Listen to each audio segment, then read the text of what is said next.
உயிரே உயிரே உன்னை விட எதுவும் உயிரில் பெரிதாய் இல்லையடி. அழகே அழகே உன்னை விட எதுவும் அழகில் அழகாய் இல்லையடி. கண்ணழகா காலழகா பொன்னழகா பெண்ணழகா எங்கேயோ தேடி சொல்லும் விரலழகா என் கைகள் கோர்த்து கொள்ளும் விதமழகா. உயிரே உயிரே உன்னை விட எதுவும் உயிரில் பெரிதாய் இல்லையடி. ஓகே, இன்னைக்கு நம்ம கத்திரிக்காய் மீன் குழம்பு எப்படி செய்யறதுன்னு பார்க்கலாமா. இன்னைக்கு நான் அன்னைக்கே எடுத்து வச்சிட்டேன் மீனை.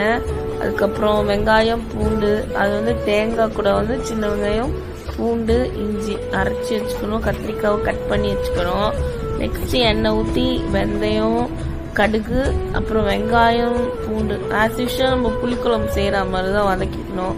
தக்காளி வதக்கிடணும். அப்புறம் குழம்பு மிளகாப்பொடி கொஞ்சமாக ஒரு 3 ஸ்பூன் போட்டு வதக்கிட்டு நெக்ஸ்ட் கத்திரிக்காவை போட்டு அது ஒரு வதக்கிட்டு அப்புறம் தேங்காய் சின்ன வெங்காயம் பூண்டு இஞ்சி கொஞ்சம் அரைச்சி வச்சது போட்டுட்டு அப்புறம் வெறிய மிளகாப்பொடி மல்லிப்பொடி போட்டுட்டு அதையும் ஒரு வதக்கிட்டு நெக்ஸ்ட்டு புளி நம்மளுக்கு எவ்வளோ புளிப்பு தேவையோ அவ்வளோ ஊற்றிக்கோங்க.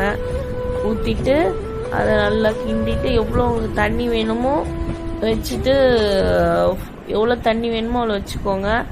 நெக்ஸ்ட் மீன் நான் நல்லா கொதிச்சதுக்கப்புறம்லாம் போட மாட்டேன், ஃபஸ்ட்டே போட்டுருவேன். அப்போ போட்டுட்டு கொதிக்க வச்சு சாப்பிட்டு பாருங்க, நல்லா செம்மையாக இருக்கும், வேறு லெவலில் இருக்கும். அதனால் கூட்டிட்டு உடனே மீனை போட்டுட்டு அது நல்லா கொதிச்சதுக்கப்புறமா பாருங்க ஃபைனலாக அது இப்படி நான் ஒரு 1/2 hour கிட்ட கொதிக்க வச்சேன்.